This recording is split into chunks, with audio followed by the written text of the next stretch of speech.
Hello everyone and welcome back to my channel.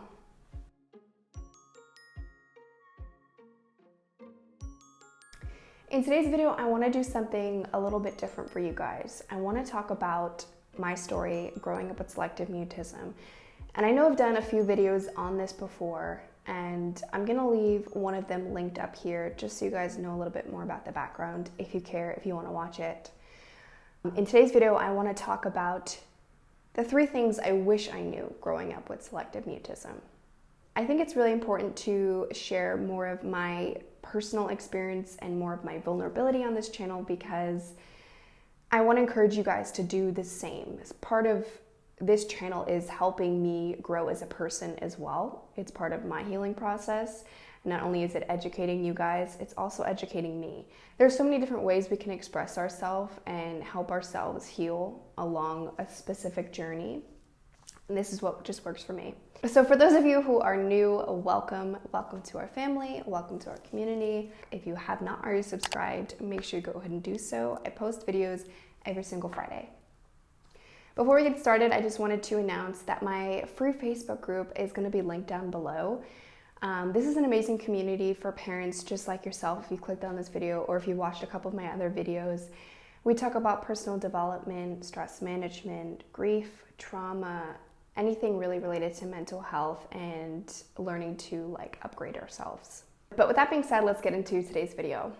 So like I mentioned, I want to talk to you guys about the 3 things that I really wish I knew growing up with selective mutism. And for those of you who aren't really sure what that is, it's a childhood anxiety disorder in which you are afraid to speak. So growing up, I didn't speak in any kind of social setting other than to my parents and my sisters. Those were the only 4 people that I spoke to until I was 13. So one of the things I really wish I knew growing up with this was that knowledge is power. And for a while growing up, I felt very alone and very scared, very outcasted, which is typical, but it was heightened with this because I couldn't relate to anybody. I felt like I was the only person growing up with this. And I was super, super scared knowing that. But the reality of the situation is, yes, it's a rare disorder, but there are so many people who still struggle with it, who are still learning to cope with it. And there are even more people who have grown out of it, who have become very successful. And I wish I knew that as a kid. I wish I knew that there were so many other people growing up with it. It would have made me realize that I wasn't so alone. I didn't have to be so afraid. Second to that, just recently actually, because I've been on this journey of personal growth, and I tell you guys all the time how motivated I am to try and learn more about myself and how my mind works, how my thoughts work. And I came across this article that was recently published. There haven't been many articles published on selective mutism because there just hasn't been much research on it. But one of the ones that was recently published, I forget the author on it, but he was looking at a bunch of other psychiatrists and their work over the past decade or so. And he was looking at the commonalities between selective mutism, social anxiety, and autism spectrum disorder, and how the 3 are kind of somewhat related. There are a lot of overlaps.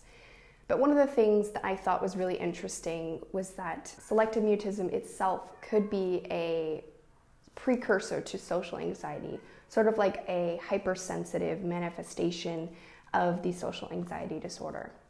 And to me, that was everything, because it was as if this phase of my life was kind of leading me into the next phase.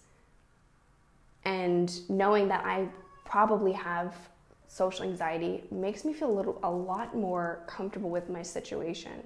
Because even after I grew out of selective mutism, I still felt super detached from the rest of the world. I still felt like I was never going to break free from, doubting myself and criticizing myself about the way I spoke or the way I interacted with other people. reading this article, it made me realize how common my symptoms really are. And I know that doesn't seem like much, but for me, it meant a lot, because when I was diagnosed and I went to therapy, they didn't tell me much about the disorder other than, I was afraid to speak. They didn't tell me that most kids with selective mutism are super critical and super judgmental of themselves, that they already set themselves up for failure before speaking to someone because they are super afraid of how their voice would sound. That was one of the things that really hit me, because that was exactly how I felt growing up. I hated the way my voice sounded. I hated the fact that I would psych myself out when it came to having a conversation with someone because I was so in my head about it. But these were common. So it made me feel like, okay, this is somewhat normal. Because for the majority of my life, I felt like I wasn't normal. So really just hearing other people's stories and understanding more about the disorder itself helped me gain a little bit more perspective, and it made me feel more empowered over my reality, that I could possibly change my reality by understanding more about it. The second thing I learned was that mindset is a game changer, and I know I say this in almost every single video, but looking back at my situation, I know now how much mindset contributed to me overcoming the disorder. When I was 15, I didn't really know much about mindset. I really only discovered mindset a couple years ago. But if you talk to the majority of people who have overcome selective mutism, you will realize and understand that the biggest shift was mindset. In fact, children with selective mutism tend to lean more towards a fixed mindset because they see mistakes as failure. They see mistakes as judgment and criticism rather than mistakes as an opportunity to learn. And I'm not saying that mindset alone was the only thing that helped me overcome this. It wasn't. There were a lot of things that I also did along the way, but mindset was the biggest one. I had to do a lot of shifting of my perspective and the way I saw myself and other people. And I know that's really hard to communicate to someone when they're going through this disorder, because I'm sure a lot of people with it will probably watch this video. But if I could tell you one thing about mindset alone, I think it would be that in order to break free from those habits of feeling like you're constantly being judged, you need to change the way you see your own situation, taking an outside perspective. Because a lot of the times I felt like I was too closed-minded.